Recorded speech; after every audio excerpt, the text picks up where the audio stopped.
goodness. Thank you, Mike. Thank you. What a privilege to be with you today. I've been thinking about this presentation for 3 months now. 3 months. Mike asked me with Jen to do something at the beginning of school with you all that focused on teaming. I mean, I think that's what they intended. So my mind has just been going all over the moon, and I want to share with you my perspectives on Corbett Prep and what it has become. I have been an educator, a school educator, for over 60 years, okay? 20 of that was in the classroom and school leadership. I started at school, and then I went off and got my PhD, and the world changed, and I continued to focus on schools. And what I wanted was schools that would begin to focus on kids instead of buildings, buses, and budgets. So I have gained some perspectives from my journey along the way that you'll hear about in a little bit.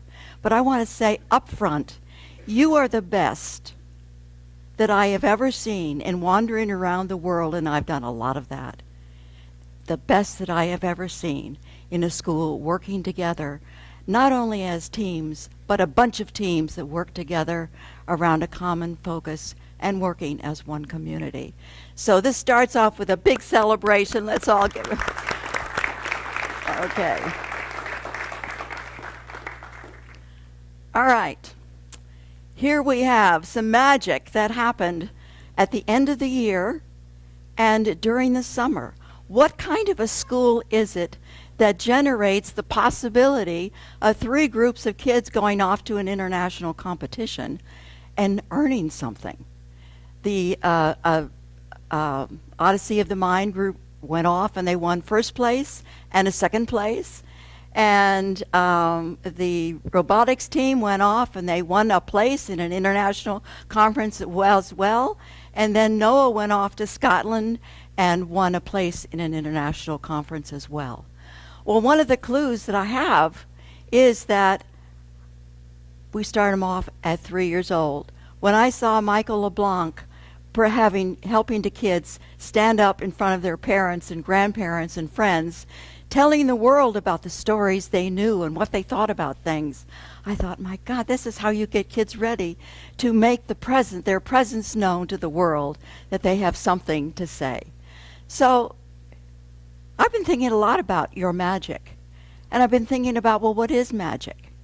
First of all, you are not individual magicians in this story today.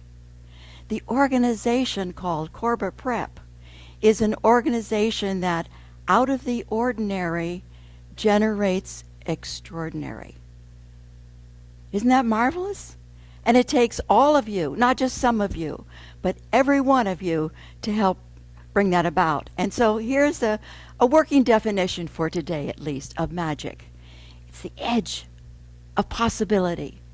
And you work pushing toward that edge every single day. Now let's take a look at this crew, okay? Here you are, some of you. When you look at these pictures, you recognize that they're not all from the classroom, right? There's some from classrooms, but look at the contribution that each one of these people make to the magic that is Corbett Prep. It is a collective, it is a community effort, and it's built upon the foundation of teams and collaboration and a culture that you have developed over the years. So today, what I would like to do is share some perspectives that come from physics.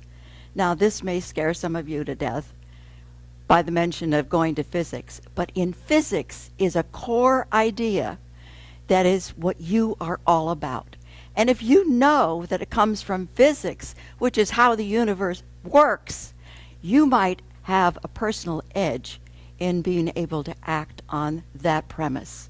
And so we're going to play with those premises that come from physics, and then we're going to ask the question, well, how did organizations around the world grow based upon the knowledge of physics and their assumptions about how things work?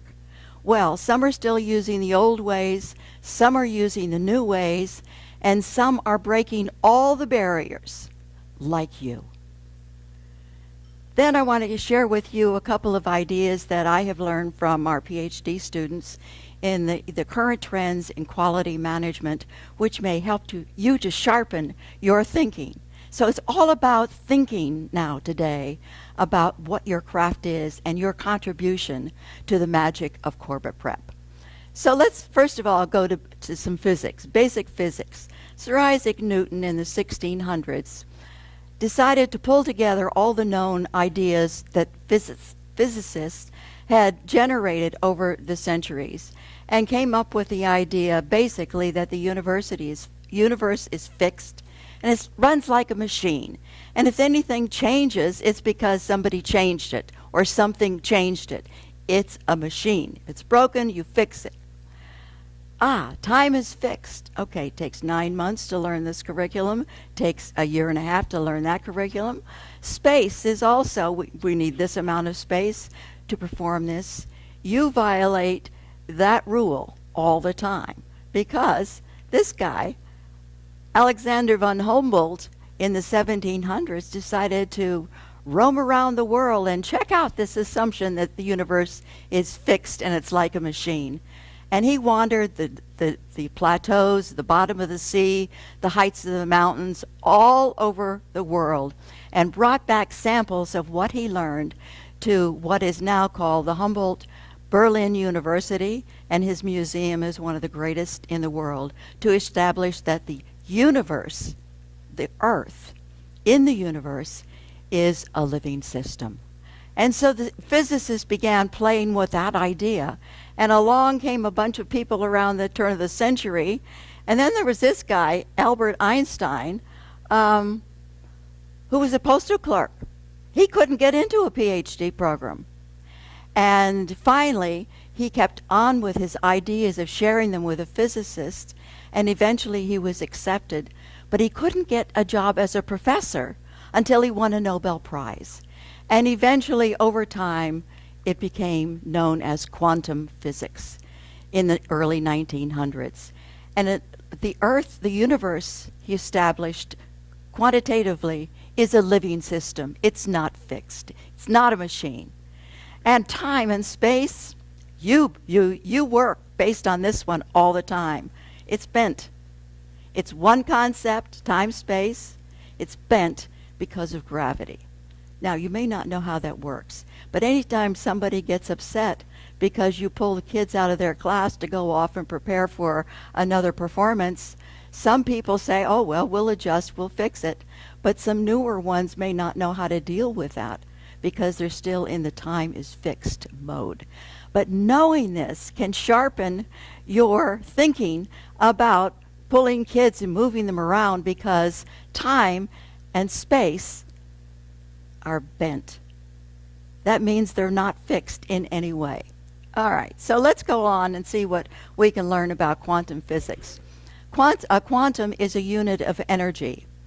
And what Albert Einstein brought to all of us is that energy is the most important thing in the universe, in our families, in our communities. Energy is what brings about the living system and allows it to grow. Without energy, there is no living system. Now look what Albert Einstein said. This is one of his famous quotes. Education is not the learning of facts, but the training of the mind to think. Do you not do that with your kids all the time? Train them to think differently? Some of you stop and say, think. There's a better way to think about this. So hopefully, with these ideas sharpened in your mind, you can be braver about how you think about something. So let's go on with this energy thing. Let's go to the atom. Now, this gets real tricky. You see that static picture? In the middle are all the protons and the neutrons in color. And then there are electrons that run around that yellow band. But there's no life yet. It's not going anywhere. What gives it life is the electrons form a force, a magic force. a magnetic force to excite the protons and the neutrons, and that excites them so much they want to reach out and connect with another atom. And that movement of one from one atom to another because they were provoked, is that familiar? Causes them to form molecules, compounds, and life as we know it. So the provoking of the status quo is what gets you to a new place. And this is what it looks like. Familiar? Is that familiar? Okay, so energy is the thing we want to think about. And how do you get energy going? These are some rules that have come out of physics. This isn't anybody else who made it up. This is coming from physics. Energy comes from what? Connections. What kind of connections? You know that rule. And energy is responsible for what? Without energy, there is no growth and development. And what about a strong connection system? Isn't that a miracle? I used to wander around this school and wonder, how does Joyce get all these people to do all these extra things?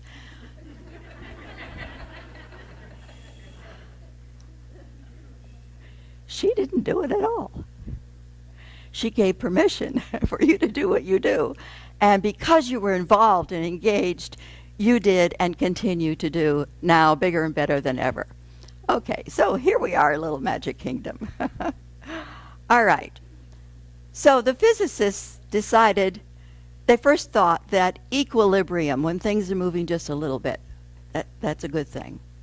When they continued exploring what development and growth looks like over time, they found some other things happening. They found that equilibrium is close to death. Disequilibrium, the edge of chaos, is the best place to promote growth that is sustainable. Isn't that remarkable? So we don't need to be afraid of somebody's wild idea if it's worth entertaining. Some wild ideas we can get rid of, but other wild ideas we need to entertain and think about. So here are some laws that have come down through the organizations growing over time. Natural systems are unpredictable and uncontrollable. You know that, don't you? Because yesterday was not like today. And last year was not like this year so far. Disequilibrium stimulates long-lasting growth. It's the influence system. It's the electronic magnetic force of the atom reaching out. It's the disequilibrium that gets life going in some good ways. Living systems thrive on the edge of chaos because disruption promotes self-organization. We figure it out. That's another principle of physics. The natural environment figures these things out, what to do with this awful new information. And it's energy for development. Karolyn Snyder, Michelle Acker-Hocevar, and I wrote a book called Living on the Edge of Chaos, Leading Schools into the Global Age. Okay. Now, what have organizations done with this information? Well, first of all, they took the idea of quantum physics and they decided, social and behavioral sciences, called what they were going to do with this a systems approach. Today, it's called systems thinking. It's physics, okay? So here are what Lalo has found from his studies of organizations of all kinds. And the titles for these areas now I have put in here. Here's the bureaucracy. Bosses, hierarchies, planners, workers, regulations, evaluation, fear. Is this you? Is this you? Is this you? No. This is the bureaucratic approach based upon the idea that somebody can control life. All right? So it's a compliance orientation. So now let's move to the next, where I spent most of my life working with schools, the breakthrough organizations who got into teaming, shared leadership, customer focus, continuous improvement, and so on. You start with current conditions and you improve them according to a vision. Does that look familiar? But guess what? I'm not done. What's the next one? The Human Networked Organization. Now, several years ago, most of you heard me give a presentation on my ideas about you as a networked organization. Now, the words here are words that are found in the quality management literature today, ideas, practices that are found in the best organizations in the world. All right? So you are in that class. And let's read these things together. Can you all see the screen? Okay. Shared dreams and visions, distribution of power and strategy, shared wisdom, increasing complexity, nonlinear, multiple leaders, self-managed teams, knowledge exchange, peer coaching, trust versus control, volunteer, and let's do that one, the last one again. Outrageous results. Magic. Okay. Now, what about Corbett Prep and your history? This is for all of us.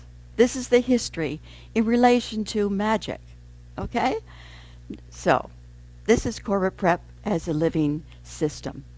The first 25 years were Betty and Marilyn, and they connected with some different ideas about what a school ought to be than most educators who went through traditional education programs. They said schools ought to be exciting places. Imagine that.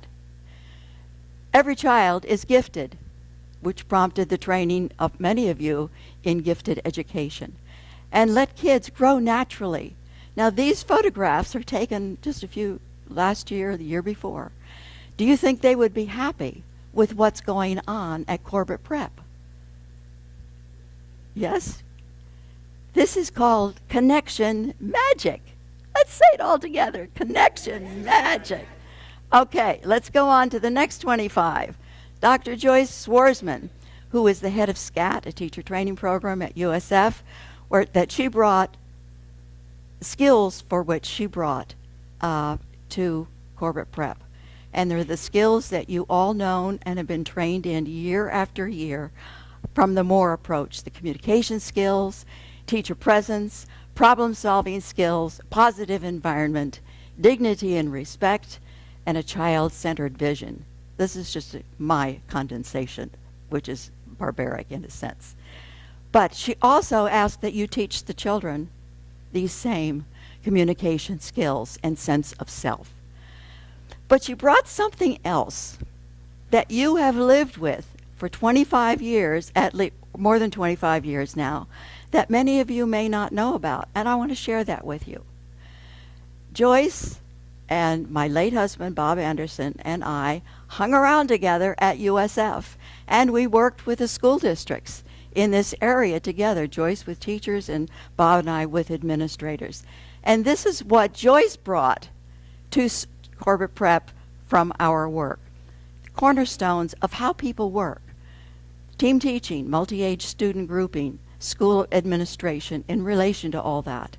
And then I brought the school as a system of teams toward a common purpose and a collaborative culture along with quality management.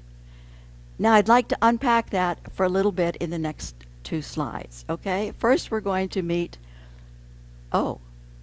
this is your core culture. This is your vision. It's how you've been working and operating. Does this look familiar? Yes? This is your connection magic. Let's all say this together. Connection magic. Okay. You have the system for connecting regularly. Now I want to say this. You have been doing this for 20-some years. And if the school is a living system, you have been growing. Have you not? Because of the new knowledge, the training that you have all been through, the opportunities that you have seized along the way, and you are no longer just this. You have grown beyond it. But I want you to be able to have this basic knowledge about what a team is and what teaming is in a school, so you can talk about us as a team. You live it, but can you talk about it? So let's now go to Bob. There he is. Harvard University, that's where he was a professor. The professors at Harvard got all excited about people in business beginning to work not in teams, but work together collaboratively. They were given permission to talk to each other, to work to each other, to solve problems together. And the faculty at Harvard University in behavioral sciences, in management, and then in the School of Education began to play around with these ideas of people working together. And eventually Bob became known as the father of team teaching. So let's now look at what it is. It's the purple letters. It's teams of 2 to 12 educators, the basic work group. It is a team that has a team leader, some teachers, assistant teachers, aides. You have that in your divisions. For the planning and evaluation system, you all have planning and evaluation systems, and there are many multi-age classes, and some are not instructional classes, but they are the way you live, especially in the middle school, all kinds of multi-age groupings. There is co-teaching, and there is also observing other teams. This last one, observing other teams, I would encourage you to think about and consider looking at each other, because there are some people here who have been team teaching for over 25 years, and your skills are well honed. And some of you have never taught or have only recently taught in a team teaching environment. You will all learn from each other by observing each other, giving each other feedback, okay? It'll sharpen your thinking about what it is you're doing. Okay. So Bob, at age 90, gave his presentation at Nanjing University in China, talking about team teaching. He was always on his money. And when he died 13, 14 years ago, we had his life celebration in this very room. And his garden of celebration is right out there, right outside. And so every now and then I have coffee with Robert out in the garden. Okay, so this is one more thing. Nick had an opportunity to connect with the Bob Anderson family last March when his daughter Carol and her husband came to the campus one night about 6 o'clock. And Carol told this story to Nick. She said, when I was in the 4th grade, I had summer school in the place where her father started the first team teaching experiment to see if it worked. And he had one group of teachers who were observing the others, and the other group of teachers teaching. And then they would flip. And she was a student in that group. And she said every day on the drive home, he would ask her all kinds of questions about what the experience was like for her. Isn't that a precious story? Okay. So then Karolyn comes along, and she happens to have worked for 3 superintendents who were Bob Anderson's doctoral students at Harvard. Now, the chances of that ever happening again. So one of them sent me off to study with Bob when he was dean at Texas Tech, dean of the College of Education. And he said, go over to the College of Business and see what they train their managers in. Well, I took a course in basic management and found that it was using the first systems approach to management in the field of management. So once I got that idea that everything needs to hang together, everybody working together toward a common goal, a common purpose, I was off and running for the rest of my career. And so what I added to Bob's team teaching was permanent and ad hoc teams, all kinds of teams, all work with some teaching, leadership, and specialist teams, a system of teams all focused around student success, with group dynamics, listening and communication skills being very important, along with problem solving and creative generation techniques, and a culture of collaboration and celebration. Well, Joyce and I and Bob and I worked with the school, Hillsborough and Pasco counties in particular. And then the DOE heard about what we were doing. I developed training programs for administrators at the school district level and at the school level, and train them to think about and to organize and develop their schools as a living system. The Florida DOE heard about it, and they hired me to design a school statewide for an elementary school team, the principal and 5 or 6 teachers from every county in Florida for 3 years in a row, called the School Enhancement Institute. Well, Joyce was all aware of all of this stuff, and she said, this is the stuff I'm bringing to Corbett. So that's what happened there. So Joyce then took all of that stuff with you and developed the rest of what you have known and become up until about 3 or 4 years ago. And I want to thank Courtney for finding this picture of Corny, because she came along. She hired Joyce, but she also gave a lot of money to the development of this school forever. And so all of these things, division of teams, Olympic mentality for the kids, for you all, cooperative learning, social emotional learning, global learning, STEM symposium, and so on. And you were just carrying on, having a grand old time, and oops. One day, as I was wandering around this campus, I began to think, something else has happened here. What is it? And I thought and I thought and I thought for weeks, and I thought, the ISC, International School Connection, was a network of educators around the globe. Maybe it's a network, but I never heard of a school organization be called a networked organization before. And I looked it up, and there's no literature on that in either the business world or the education world.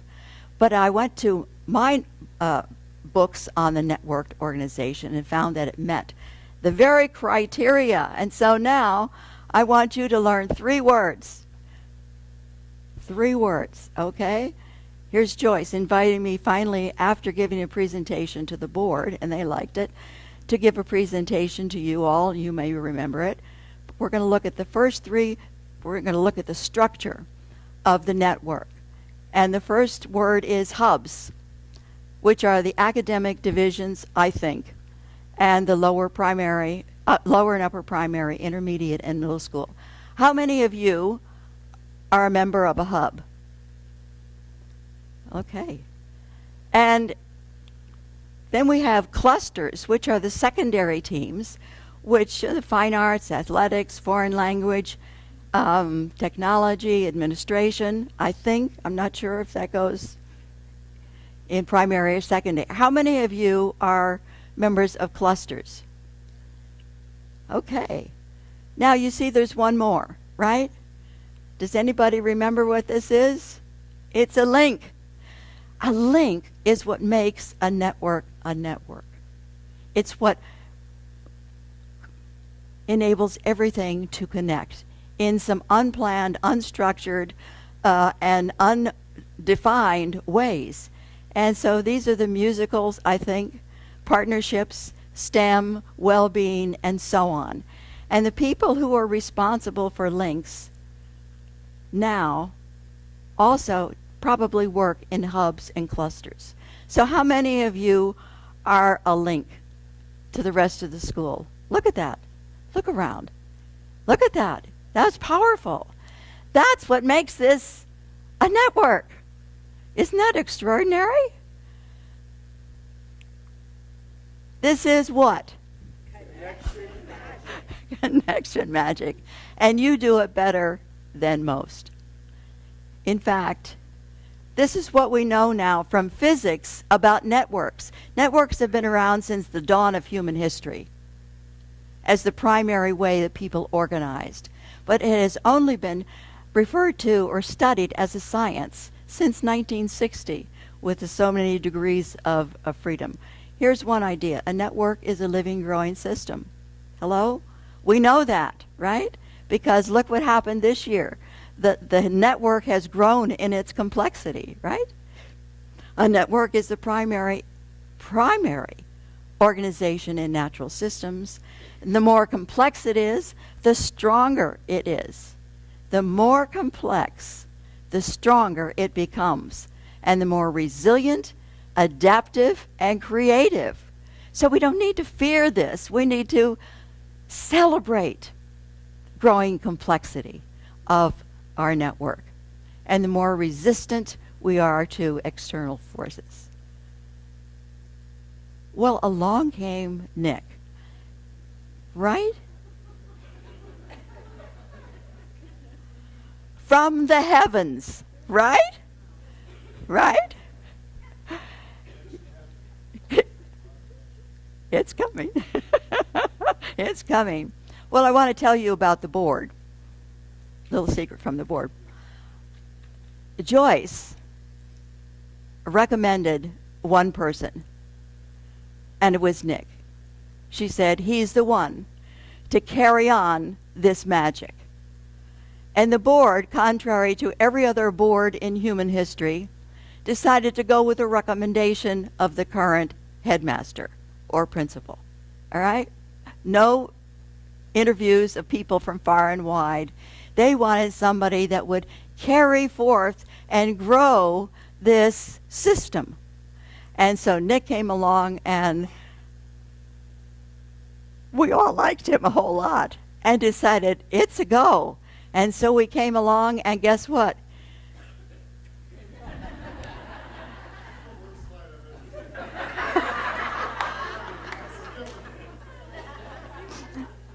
That was his challenge. Is he up to this? So he had 1 month to get ready, and he decided, very creative, he decided to come up with his hashtag, One Community. Aha! Clue number 1. He was going to build on Corbett Prep's connection system energy, because he alone knew he couldn't figure that out. He's smart enough to know that. He needed to rely on the expertise of all kinds of people. So he got himself hooked up with Mike, with Jen, and said to the board, there's not a light that separates us. We are one. And you all together, working with all the resources that anybody could invent, from Harvard to the community, to the parents, to the board, and all of you helped to figure out this hybrid system which defied all the international news about what was going on at the school. Kids scored at or higher at Corbett Prep. Mike found this information and has shared it in his papers at international conferences about this school. The kids scored higher. And look at the staff. Well-being rose. How's that possible? Because it is counter to everything else that happened around the world in education. Well, while you all were doing hybrid schooling, Nick and Robert and some others were beginning to renovate the campus. And the Corbett garden blossomed. And here we are again, right? Connection, magic. Okay. Now, let's look at this picture. Have you all seen this picture?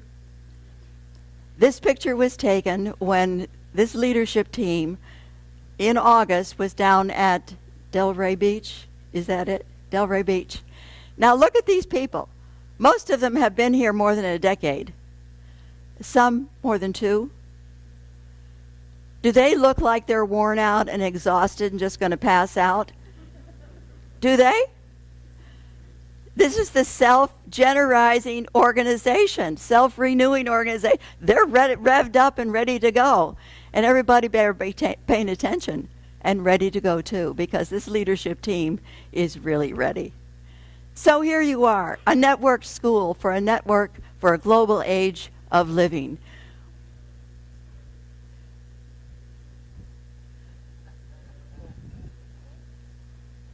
Can you see those?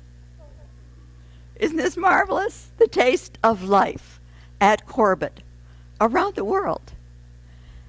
The network is growing. Oh my gosh, more complexity to deal with. Nick, what have you and your team done to these people? Look at these people who are now links or in clusters, new clusters, just in the last couple of years.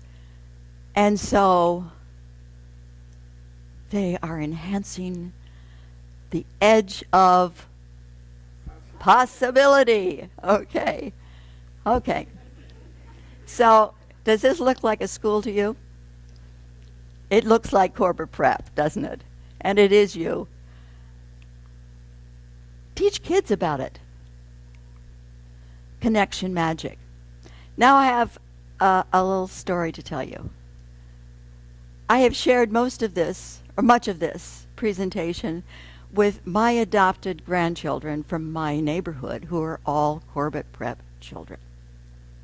Right? And they get it. So, are you part of the magic? One said, if we're not part of the magic, there is no magic. Right? Isn't that brilliant? So, teach them about magic and about how we create the magic by provoking, right? By working together, by figuring things out. We'll figure it out. We can self-organize, all right?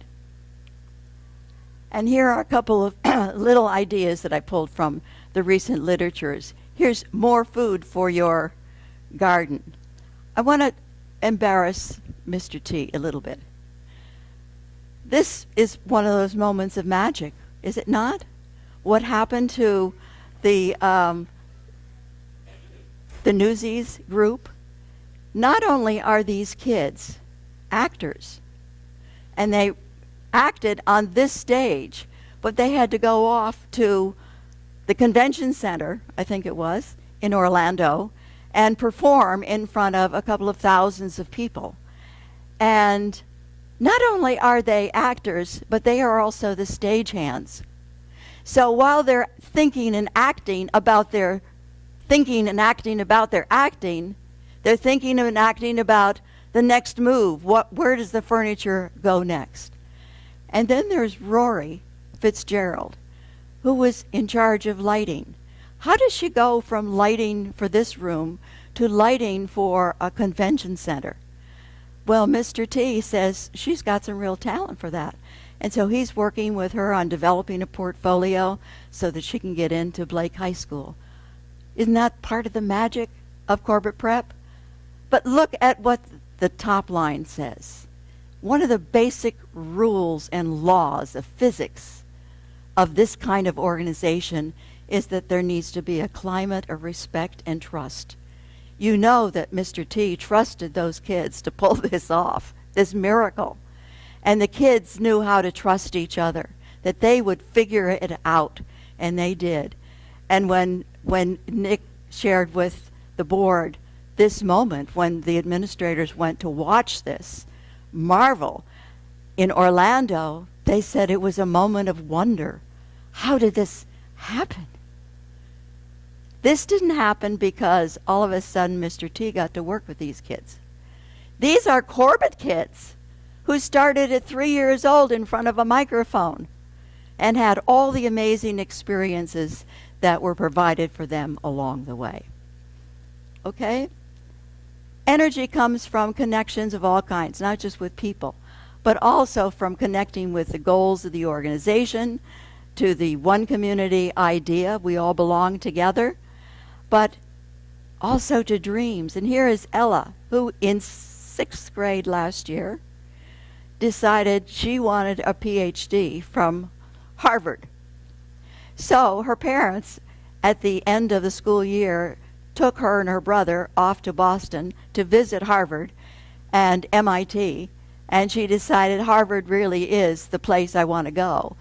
And this year, in fact, last week, I think, or this week, she was invited by whoever's class she is in to make a presentation about herself in the past, herself in the present, and herself in the future. And she's dreaming about a PhD at Harvard. Now, what are the chances of that? Who knows? It's a dream, and dreaming is the most important feature here. Okay, there's more. There are the PhD students that are studying this and that. Mike is studying attractive quality, and Telma is studying the integration of everything, including the math program and the importance of the integration of that. Catherine is studying the sticking power. Why are so many people attracted to stay with or come back to? And Cynthia, who is studying the value of partnerships. There's one more. Some of you may remember Anna, who was a doctoral student at Mid-Sweden University, who came here with the original group, 4 years ago? And she collected data from a quality management perspective about this school. And she has given papers and written chapters and books and articles, and now presented it as part of her dissertation on the story of Corbett Prep. This is a picture of her telling Corbett's story in Madeira, Portugal, to an international audience. So, next month, she's coming to Corbett, along with Kristen. So when you see her around campus, say, "Welcome, Dr. Anna." Let's practice it. Welcome, Dr. Anna. Okay, very good. There's one more thing. Helen Hazy, who studied teacher evaluation and found there is no teacher evaluation here, but there's a culture of fit, organized to have everybody talk about teaming. She got so enchanted with teaming as the fundamental principle of this school and why things can happen like they do. And so Mike has apparently shared with you recently the links to these 3 podcasts that I hope you will listen to. They're really pretty good. All right, and 2 book publications this year, Kristen and I edited. The first one came out in January and has 4 stories about Corbett and its magic. And the next one is coming out next week. Both can be ordered on Amazon. And there's more research that Kristen and I want to do, because you know what? We don't know how you do what you do. We know you are hubs, say it with me, hubs, clusters, links. That's your structure. But we don't know. We know what some of your cultural values are, your communication skills, your habits. But we don't know how you do this, and it came about for me when I experienced the voice of Joyce. Nick invited the board members to participate in the shaping of that, and I said yes, but after about 2 days, I decided I couldn't imagine how in 3 weeks something like this could be invented. So Jen Jones, working with Jen Jagman, figured it out. It's the magic of Corbett Prep. And Kristen and I are going to try to learn from you how you do this magic. Okay, so here you are. Keep building Corbett Prep's magic. Carry on chasing, say it with me, the edge of possibility. And my salute to you. All right. There we go. Thank you.